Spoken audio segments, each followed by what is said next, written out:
इसी मनुष्य जीवन में संबल करो, साधना करो, अपने जीवन को स्वर्ग बनाओ। तो 6 चीजें मनुष्य के जीवन को नरक बना देती है। जरा ध्यान से सुनना, शांति से बैठना, सीधे बैठ जाओ, कोई जल्दबाजी मत करना। थोड़ी देर में सत्संग विराम लेगा। अत्यंत कोपा, बहुत क्रोध मत कीजिए, अन्यथा जिंदगी नरक हो जाएगी।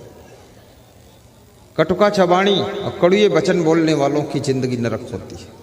दरिद्रता, जो दरिद्री हैं लोग, कुछ कमाना नहीं चाहते, मेहनत नहीं करना चाहते, आलसी बनकर पड़े हुए हैं, कले कलेश करते रहते हैं, और घर में दरिद्र जिनके आ जाता उनका जीवन नरक हो जाता है। इसलिए कभी दरिद्र को मत आने दीजिए, लक्ष्मी को बुलाइए। और लक्ष्मी उनके घर में आती है। कुचेलिनम दंत मलोपधारणम बहवासनम निष्ठुर भाषणम च सूर्योदय च अस्तामिते शयानम विमुच्यति श्री यदि चक्रपाणी मूर्खा यत्र न पूज्यन्ते धान्यम यत्र सुचंचितम दाम्पत्य कलहो नास्ति श्री स्वयं आगता। किसके घर में लक्ष्मी आती है? जो मैले वस्त्र नहीं पहनता है, मैले दांत नहीं रखता है, भोजन कम खाता है, सूर्यास्त के समय सूर्योदय के समय सोता नहीं है, और याद रखना जिसके मुख से गालियां नहीं निकलती हैं, मधुर वाणी बोलता है, उसके घर में लक्ष्मी का डेरा पड़ जाता है और कभी वहां पर दरिद्र का अंधेरा नहीं होता। वश्येन्द्रियम जितानमानम धरदंडम विकारसु पारिच्छिकारणम अत्यंत धीरम श्री निर्सेवते। जो जीतेंद्री है, जिसका मन बस में है, जो अनुशासन रखता है, गलती करने वालों को दंड देता है, सोच परख करके कार्य करता, जिसके पास अत्यंत धैर्य है, कभी घबराता नहीं है, विषम परिस्थितियों में भी धैर्य रखता है, उस व्यक्ति के घर में लक्ष्मी आकर के निवास करती है। वहां पर कभी दरिद्र नहीं आता है। इसलिए धैर्य को कभी टूटने मत देना। ये सब नीति शास्त्र के श्लोक आपको सुनाता चला जा रहा हूं फर्राटे के साथ में। टाइम कम है, बंद होने वाला है प्रवचन, महाआरती होगी। धैर्य से बैठिए, अभी और अद्भुत बात सुनाऊंगा।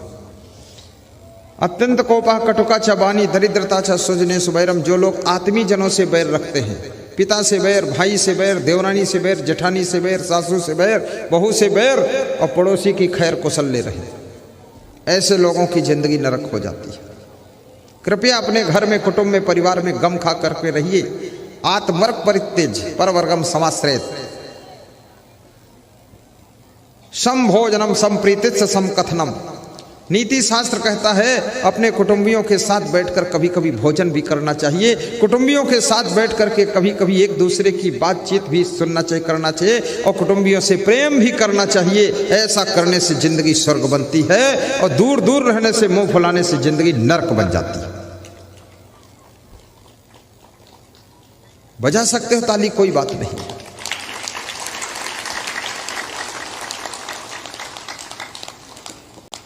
नीच प्रसंगा। जो लोग नीचों की संगत करते, नीच कर्म वालों की संगत करते, दुष्टों की संगत करते हैं, जिनके दोस्त सब नालायक है, उनकी जिंदगी भी नरक बनती है। क्योंकि दोस्ती का भी असर पड़ता है।